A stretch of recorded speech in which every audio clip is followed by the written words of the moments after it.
Et pour parler de cette élection présidentielle au Brésil, Silvia Capanema, historienne, maîtresse de conférences à l'université Sorbonne Paris-Nord, nous a rejoint sur ce plateau.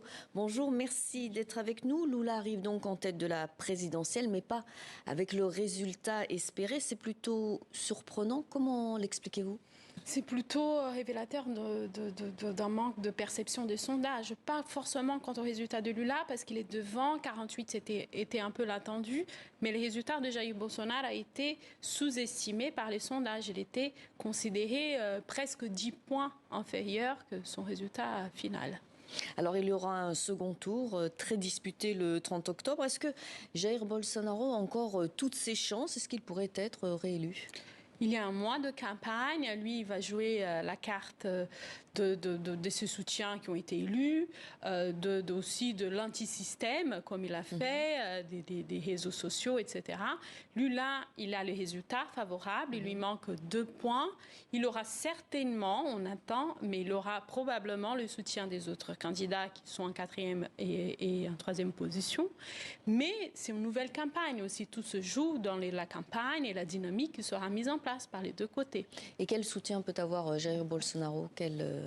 Il va essayer surtout d'avoir le soutien du gouverneur du Minas Gerais, qui est un grand État, qui a placé Lula en tête. Et son gouverneur, il a été réélu au premier tour. C'était un soutien de Bolsonaro avant. Et maintenant, il s'est placé comme indépendant. Donc, je pense que beaucoup va se jouer pour lui là-bas, parce que historiquement, toutes les élections, elles sont définies aussi selon les résultats de cet État. Parce que c'est un grand État et la dynamique qui est mise en place emporte une différence en termes de nombre de voix. Alors, le camp de Jair Bolsonaro a dit qu'il allait contester le résultat en cas de défaite. Est-ce qu'il y a des risques de débordement, comme on a pu le voir aux États-Unis après la victoire de Donald Trump ? Il y a des risques, depuis le départ on le dit, il y a déjà une tension, une division, une polarisation dans la société, une tension, quelques manifestations de violence.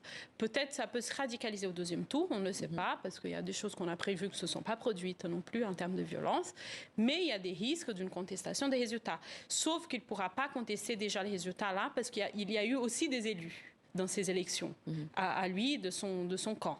Donc, pour le deuxième tour, si l'avantage de Lula n'est pas très importante, il peut contester avec les siens et faire organiser une forme de rébellion ou des coups d'État classiques on n'imagine pas, mais d'autres formes comme les scénarios du Capitole reste une possibilité. Oui, c'est ce que craint la communauté internationale aujourd'hui. Alors, Lula pourrait donc faire son grand retour le 30 octobre, après 19 mois passés en prison pour corruption. Pourquoi reste-t-il si populaire ? Qu'est-ce qu'il représente aux yeux des Brésiliens ?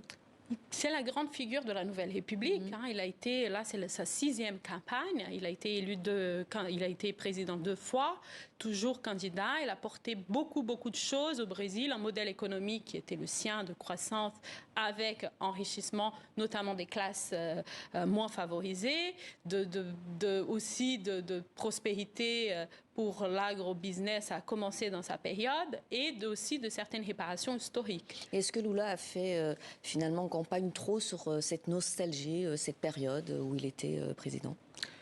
C'est son plus grand atout. Il a vraiment joué la carte de sa période, de son bilan, parce qu'il a un bilan, et donc c'est le plus grand atout. Il a une réputation internationale aussi, c'est un grand atout de Lula.